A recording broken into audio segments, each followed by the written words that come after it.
Investment in market securities is subject to market risk. Read all the documents carefully before investing. CA Tapan Doshi हैं। Good morning तपन। तपन, जिस तरह देख रहे हैं कि ब्रॉडर इंडिसेस की भी थोड़ी पार्टिसिपेशन आ रही है, आपको कुछ सेगमेंट्स अच्छे लग रहे हैं? ऑफ कोर्स देखिए, डिफेंस स्पेस में भी जो है इंपॉर्टेंट अनाउंसमेंट आ रहे हैं, अप्रूवल्स भी आ रहे हैं, धीरे धीरे जो है आपको डिटेल्स भी बताएंगे। तो यहाँ पे कुछ लग रहा है आपको ब्रॉडर इंडिसेस में कुछ अच्छे सेक्टर्स में अच्छी मूव आ रही है पोजिशनली? या गुड मॉर्निंग शरद जी। यस, देखो जैसे आप लोगों ने बोला, इट्स स्टॉक नो सिलेक्शन करना पड़ता है। यहाँ स्टॉक स्पेसिफिक मार्केट ज्यादा है, ना कि इंडेक्स का मार्केट। वो हमें बाद में पता चलेगा अगर यूएस और इंडिया की कुछ डील होती है, या तो 10 तारीख से जब टीसीएस रिजल्ट आएंगे। लेकिन यहाँ मुझे एक सेगमेंट अभी थोड़ा इंटरेस्टिंग लगने लगा है, वो है पावर सेक्टर। क्योंकि आप देखिए पिछले टाइम से ना वो कॉन्सोलिडेट हो रहा था, नीचे आ रहा था, क्योंकि ऑफकोर्स ना गर्मी जल्दी खत्म हो गई और बारिश जल्दी आई, उसके वजह से पावर की डिमांड थोड़ी कम हो गई थी। लेकिन ओवर द इयर्स ना नेक्स्ट 5 साल में पब्लिक और प्राइवेट कैपेक्स काफी आने वाला है पावर सेगमेंट। तो यहाँ मुझे एक स्टॉक अच्छा लग रहा है, वो है टाटा पावर। टाटा पावर आप देखिए कि ऑलरेडी हाँ 20% डाउन है, लेकिन उनका जो गोल है वो 2045 में ना पूरा ग्रीन एनर्जी की तरफ जा रहे हैं। वो 75,000 करोड़ का इन्वेस्टमेंट कर रहे हैं। ऑलमोस्ट 6 गीगावाट का ना उनका कह सकते हैं कि नो रिन्यूएबल्स में है इन्वेस्टमेंट। वो कुछ 20 गीगावाट तक ले जाने वाले हैं। और ये लीडर है ईवी चार्जिंग में। ईवी चार्जिंग देखो, ईवी एट द एंड 35-40% से बढ़ रहा है, तो वहां वो एक लीडर है। प्लस रूफटॉप में भी जो सेटअप करते हैं ना सोलर रूफटॉप, वहां भी एक लीडर है। तो ये दोनों जगह उनके काफी अच्छे नो पेनिट्रेशन भी है इनका। और यहां से मुझे लग रहा है कि ये लेवल पे एक अच्छा स्कोप बनता है टाटा पावर के लिए, एक नो बेटर रिटर्न यहां से देने का। क्योंकि 3-4 महीने में मुझे लग रहा है कि पावर सेक्टर की वापस रिकवरी आएगी। तो आई थिंक ये स्टॉक इस लेवल पे मुझे आप बाय कर सको लॉन्ग टर्म के लिए। था कि एचडीएफसी बैंक के शेयर में हल्की सी सही लेकिन तेजी थी। जरा इसको समझते हैं। तपन जी, कैसे देख रहे हैं इस नंबर्स को? अपडेट तो मुझे ठीक लग रहे हैं, आप जरा बताइए आपके एनालिसिस क्या कहती है? हाँ, अपडेट ठीक है, उसमें कोई दिक्कत नहीं है। लेकिन वो ये कि स्टॉक थोड़ा बढ़ गया है, और उसका रीजन था एचडीबी फाइनेंशियल जो लिस्टिंग हुआ ना, उसका एक बड़ा फायदा इनको हो रहा है। 12,000 करोड़ का ना डायरेक्ट इनके पास लिक्विडिटी इन्फ्यूज हुआ है, और आगे जाके उसको क्रेडिट ग्रोथ में भी फायदा होगा। लेकिन अगर आप एचडीएफसी बैंक का देखें तो काफी पिछले 6 महीने से काफी उनका ऑपरेशन मैट्रिक्स भी काफी सुधर रहा है। लेकिन प्रॉब्लम यह है कि वैल्यूएशन में काफी फैक्टरिंग हो गया। अगर आप पिछले 4 महीने से देखें, स्टॉक प्राइस ऑलरेडी काफी बढ़ चुका है। और ये जो अपडेट आया है ना, तो ओके अपडेट है, ऐसा कुछ खास नहीं है। तो यहां से मुझे ऐसा लग रहा है ऑफ कोर्स एनपीए वो सब कंट्रोल में रहेगा, क्रेडिट ग्रोथ रहेगा, लेकिन नो सिंगल डिजिट या उसमें कुछ आसपास रहेगा इनका क्रेडिट ग्रोथ। और क्योंकि वो एक बैंक कंजर्वेटिव है और अभी तक ना उन्होंने क्रेडिट ग्रोथ बढ़ाया नहीं है, होपफुली बढ़ाएंगे। क्योंकि जितना मैनेजमेंट ने, मैंने लास्ट टाइम सुना था, वो लोग बोल रहे थे कि हम लोग क्रेडिट ग्रोथ जानबूझ के बढ़ा नहीं रहे। तो उसके खिलाफ भी अगर आप देखें तो स्टॉक काफी बढ़ चुका है। तो मेरे हिसाब से ये शॉर्ट टर्म में मुझे खास ये दिख नहीं रहा है कि इतना बड़ा मूवमेंट आएगा इस स्टॉक में। अब तपन जी, एक बार ट्रेंड पे नज़र डालें। ट्रेंड का एजीएम हुआ था, एंड ऑफ कोर्स एजीएम की टेकअवेज में जो उतनी कमेंट्री में स्ट्रेंथ नहीं देखी। Of course first quarter FY26 की बात करें तो यहाँ पे जो ग्रोथ है, याद रखिए बेस बहुत हाई है ग्रोथ का, तो यहाँ पे ज़्यादा ग्रोथ का एस्टिमेट नहीं दिया, और एक डाउनग्रेड भी आ गया टू होल्ड पे। टारगेट प्राइस 6627 था, अब 5884 हो गया है। ज़रा ट्रेंड पे जो है आप बताएं, शॉर्ट टर्म व्यू भी बताएं और एक लॉन्ग टर्म व्यू भी बताएं, दोनों बताएं तपन। या शाह जी, देखो ट्रेंड है ना जिस तरह से ऑफ कोर्स भागा है, तो एक तरह से लगता है कि स्टॉक काफी महंगा है। तो महंगा है, उसमें कोई डाउट नहीं, क्योंकि उसने उस तरह से ऑपरेशनल एफिशिएंसी रेवेन्यू ग्रोथ दिखा है। और उनका अगर आप विजन देखो 2032 में 4,000 से ज्यादा स्टोर चाहिए, वो हो जाएंगे।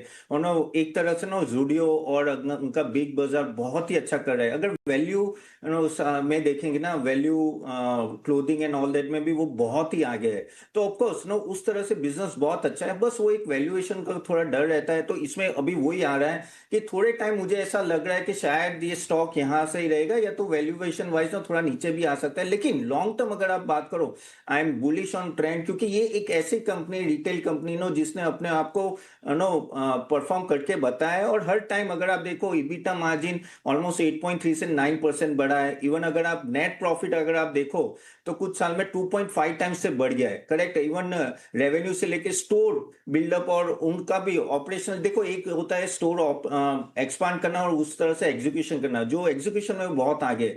तो ट्रेंड लॉन्ग टर्म के लिए अच्छा है। तो यहां से थोड़े वेट कर सकते हैं, 10-15% नीचे आता है तो आई थिंक ये एक गुड बाय होगा लंबे समय के लिए। तपन जी, व्यू आपसे जानना चाहेंगे। कहा यह जा रहा है कि नहीं वैल्यूएशंस तो हाई हैं, लेकिन सरकार का लगातार जोर है कि स्वदेशीकरण किया जाए डिफेंस प्रोडक्ट्स का और घरेलू कंपनियों से खरीदारी को बढ़ाया जाए। एक और अहम फैसला, और लगातार हम देख रहे हैं कि डिफेंस के मोर्चे पर सरकार की तरफ से बड़े बड़े फैसले आते रहते हैं। आप कैसे देख रहे हैं, और आपके हिसाब से वैल्यूएशन के हिसाब से कौन सी डिफेंस कंपनी है जहां पर अभी भी कंफर्ट आपको दिखाई दे रहा है? जी अभिषेक जी, देखो डिफेंस एक तो मेगा ट्रेंड है, हमें भी पता है 5-10 साल का पूरा 10 साल का मेगा ट्रेंड ही है। तो ऑफकोर्स इन्वेस्टर को लंबी अवधि के लिए इन्वेस्ट करना चाहिए, क्योंकि शॉर्ट टर्म में फ्लक्चुएशन रहेगा। लेकिन जिस तरह से ऑर्डर बुक आ रहे हैं तो ये प्रीमियम में रहेंगे, ऐसा ये सस्ते में नहीं मिलेंगे। अभी सस्ता लेना था तो 4 साल पहले लेना था, लेकिन यहाँ से भी बहुत बड़ा स्कोप है। अभी आज 1 लाख करोड़ की जो हमने बात की, ये बातें चल रही थी कुछ महीनों से, 1 महीने से तो मैं भी सुन रहा था, और ये आने वाला था। और इस तरह से थोड़ा डिस्काउंट हो चुका है, मार्केट ने ये कैप्चर भी कर लिया है। लेकिन अगर आप देखें तो डिफेंस में अगर कहाँ जाना है, तो मुझे लग रहा है कि आप रेडार सिस्टम है या ड्रोन टेक्नोलॉजी है या हवाई जो एयरफोर्स, और वहां पे आप थोड़ा फोकस कर सकते हैं। क्योंकि अभी जो भी हमले होते हैं वो ड्रोन सिस्टम या हवाई हमले ज्यादा होते हैं, ना कि फौजी एलओसी क्रॉस करते हैं। तो यहाँ मुझे बीएल एक अच्छा लग रहा है, रेडार सिस्टम अगर उनको इलेक्ट्रॉनिक वेरफेयर में बहुत आगे है। अब बोलोगे वैल्यूएशन काफी बढ़ चुका है, ये स्टॉक कौन से पी पे था और अभी ना ऑलमोस्ट 30 के पी में पहुंच गया, ऊपर 40 के पी में पहुंच गया है। इवन एचएल भी पहुंच गया। लेकिन ये रहेंगे, और मुझे लग रहा है कि जैसे ऑर्डर बुक आ रही है, ये कैपेसिटी भी बढ़ा है, तो उनकी एफिशिएंसी बढ़ेगी। ये लोग कॉस्ट रिडक्शन में भी काम कर रहे हैं। और मैंने लास्ट टाइम जो मैनेजमेंट की कमेंट्री देखी थी काफी एंगल में, क्योंकि देखो क्या है कि जब इतना ऑर्डर बुक बड़ा आता है तो हर एंगल से ये लोग ट्राई करते हैं कि एग्जीक्यूशन किया जाए with cost at a lower level, क्योंकि गवर्नमेंट का भी प्रेशर है। तो यहाँ मुझे दोनों स्टॉक में ये वैल्यूएशन वाइज भी अच्छे लग रहे हैं, और लंबी अवधि के लिए आप बिल्कुल इन्वेस्ट कर सकते हो। इस लेवल पे या नीचे के लेवल पे जरूर कर सकते हैं। ठीक है। कल cooling products, white good space के स्टॉक्स में अच्छा एक्शन था। मार्केट में कमजोरी थी, लेकिन ऑन द फ्लिप साइड विपरीत कामकाज था वोल्टास के स्टॉक में, ब्लू स्टार के स्टॉक में। Tapan good morning, Mansi this side. कल के सत्र में तो अच्छा खासा एक्शन था, और इस तरह का एक्शन एंटिसिपेटेड होता नहीं है मॉनसून के आसपास। लेकिन हम देख रहे हैं अब तो मार्केट जो है सेक्टोरल टर्निंग भी अलग तरीके से कर रहा है। मार्केट में मूवमेंट भी, सीजनलिटी फैक्टर को सीमेंट ने भी कहाँ इस वक्त देखा है, सीमेंट सेक्टर भी अच्छा खासा एक्शन दिखा रहा है। आपकी राय क्या होगी? जी देखो, वोल्टास और ब्लू स्टार ऑफकोर्स, क्योंकि गर्मी जल्दी खत्म हो गई थी, बारिश जल्दी आ गई थी, इसके वजह से कह सकते हैं डिमांड में काफी उनका बहुत, एक्चुअली अगर आप मैनेजमेंट की कमेंट्री देखो, मैं सुन रहा था कि दोनों ने बहुत ही बड़ा एक्सपेक्टेशन रखा था ये समर में। लेकिन उस तरह से, क्योंकि जब समर चालू हुआ उससे पहले रिपोर्ट आ रही थी ना कि इस बार बहुत ही समर बहुत ही तेज होने वाला है, तो उसके वजह से ऐसा लग रहा था डिमांड बड़ी होगी। इन लोगों ने अपनी कैपेसिटी बढ़ा के और अकॉर्डिंगली प्रोडक्शन भी हुआ, लेकिन उसके सामने ये हुआ नहीं। मुझे यहाँ डर ऐसा लग रहा है दोनों स्टॉक में कि अभी भी इन्वेंट्री अच्छी खासी है इन लोगों के पास, और मार्जिन प्रेशर रहेगा। ऑफ कोर्स ये दोनों करेक्ट हो चुके हैं, लेकिन जब पूरी सीजन ही चली गई तो यहाँ से इतनी, अभी ये मॉनसून के बाद विंटर है, तो मुझे नहीं लग रहा कि इतना बड़ा जंप आएगा। और दोनों के मेन प्रोडक्ट एसी ही है, तो यहाँ से मैं still I wait for 1 quarter, थोड़ा कंसोलिडेट होना देखते क्या कहाँ जाता है, फिर मैं बाइंग के लिए सोचूंगा। और रिजल्ट देखना पड़ेगा कि कैसा इंपैक्ट आया है ये समर सीजन का, क्योंकि वो अभी इस सीजन में हमें पता चल गया, रिजल्ट सीजन में। तो वेट एंड वॉच ज्यादा रहेगा, अभी बाय करने की सलाह नहीं होगी यहाँ। वेदांता पर एक राय जानना चाहेंगे तपन आपसे। स्ट्रॉन्ग ऑपरेशनल प्रोडक्शन है एल्यूमिनियम और जिंक के लिए, जो कि पॉजिटिव है वेदांता के लिए। स्टॉक में अगर आप देखें करीब 1% की तेजी पर खुलने के हालात इस वक्त नजर आ रहे हैं। वेदांता 461 पर। ये देखो, वेदांता में तो काफी सारे पॉजिटिव रहे हैं ना, क्योंकि अगर आप देखो रिकॉर्ड एल्यूमिनियम प्रोडक्शन रहा है, और ये दिख रहा है कि इनका जो 19% ईयर ऑन ईयर ग्रोथ है, तो वो एक रॉबस्ट ग्रोथ है। हाँ, कुछ कुछ चीजों में जिंक में भी एक तरह से सेगमेंट में स्ट्रेंथ दिख रही है, और आपको भी पता है सिल्वर में भी काफी हद तक तेजी रही थी, तो वो भी इनडायरेक्टली हिंदुस्तान जिंक को फायदा हो रहा था। और डिविडेंड भी एक अच्छा खासा आ सकता है यहाँ से, ऑलमोस्ट 7%, 7 रुपए का डिविडेंड इंटरिम वो बात एक भी कर रहे हैं। तो डेथ रिफाइनेंस की बातें कर रहे हैं ऑलमोस्ट $600 मिलियन की। तो यहाँ मुझे ऐसा लग रहा है कि स्टॉक अच्छा है, एंड सब पॉजिटिव ट्रिगर्स भी है। लेकिन स्टॉक क्योंकि ये चला हुआ है थोड़ा काफी, तो आप लोगों यहाँ से मैं चाहूंगा कि बाय ऑन डिप्स रहेगा, ना कि आउटराइट बाय होगा स्टॉक, क्योंकि डिविडेंड प्ले और थोड़ा 15-20 10-15% के एप्रिसिएशन के लिए आप कर सकते हो। लॉन्ग टर्म में यू हैव टू अंडरस्टैंड कि ये at the end of the metal stocks है, तो 25-30% ऊपर जाएंगे तो एक अच्छी खासी वापस बिक वाली आ ही जाती है। तो इतना ध्यान रखें, आपको इन्वेस्ट करना है तो कर सकते हैं। तपन ज़रा बताएं बजाज ट्विंस में आपकी क्या राय रहेगी। बजाज फाइनेंस में नंबर्स तो जो है इनलाइन आए हैं, लेकिन उन्होंने जो गाइडेंस दिया था इस सिचुएशन में बीएफएसआई स्पेस में वो जो है वही आया है, ज़रा बताएं। जी शरद जी, देखिए बजाज फाइनेंस में बहुत ही अच्छा नंबर्स आए और इतने बड़े लेवल पे 25% ईयर ऑन ईयर ग्रोथ करना इतना इजी नहीं है। अगर आप देखें तो ऑलरेडी 4.5 लाख करोड़ का ऑलरेडी ईयूएम है, करेक्ट नो, ऑलमोस्ट कह सकते हैं कि इस क्वार्टर उन्होंने 4.7 मिलियन कस्टमर और ऐड किए, तो बहुत ही अच्छा ग्रोथ है। और ये जो इंटरेस्ट रेट कट हुआ है तो उससे फायदा भी होगा, क्योंकि ऑफ कोर्स लोन रेट्स कम होंगे तो कंज्यूमर डिस्क्रिशनरी अगर बढ़ता है तो इनके, हमें भी पता है ना कि सभी फेस्टिवल सीजन में सभी जगह क्रेडिट कार्ड और डेबिट कार्ड में इनके बहुत ही अच्छे ऑफर्स भी चलते हैं, इवन नो शॉप्स में एंड ऑल दैट। सो इनका सबसे बड़ा प्लस पॉइंट है कि जो क्रेडिट कंज्यूमर क्रेडिट है वो बहुत अच्छा चल रहा है। प्लस ओवरऑल भी देखें ना तो जब से ये स्प्लिट हुआ है तो एक तरह से कह सकते हैं रिटेल में थोड़ा इंटरेस्ट भी आया है। आगे जाके प्रॉफिटेबिलिटी ठीक ठाक ही रहेगी, उन लोगों ने मेंटेन किया है काफी टाइम से। लेकिन अगर हम लोग वैल्यूएशन पॉइंट ऑफ व्यू से देखें तो of course 5.9 price to book value, यानी एक्स्ट्रा से एक्स्ट्रा रीच बोल सकते हैं। लेकिन सालों से ऐसा नहीं कि अभी ये 5 ऊपर तो काफी टाइम से रहा है, लेकिन इतने लेवल पे भी, इतने प्राइस टू बुक वैल्यू पे उसने अपना नो ग्रोथ मेंटेन किया। इवन बजाज फिनसर्व की बात करें तो इंश्योरेंस सेगमेंट उनका बहुत अच्छा चल रहा है, जो मैंने लास्ट नंबर्स भी देखे थे। तो दोनों काउंटर में नंबर्स तो अच्छे हैं, वैल्यूएशन हाई है, लेकिन ये एक ऐसा स्टॉक है आप हर एक डीप में बाई कर सकते हो मेरे हिसाब से इस लेवल पे, क्योंकि ऑलरेडी इतना प्राइस थोड़ा नीचे आता है तो लॉन्ग टर्म के लिए ये अच्छा स्टॉक हमेशा रहेगा। लेकिन एक सिर्फ डिस्क्लेमर है कि आगे जाके जियो फाइनेंशियल आ रहा है जो 6 महीने साल में अच्छा टक्कर देगी। एमएनएम फाइनेंशियल ने इतने दी नहीं है, देखते क्या होता है, लेकिन फिलहाल तो बाय ऑन डीप हमेशा ये रहेगा स्टॉक।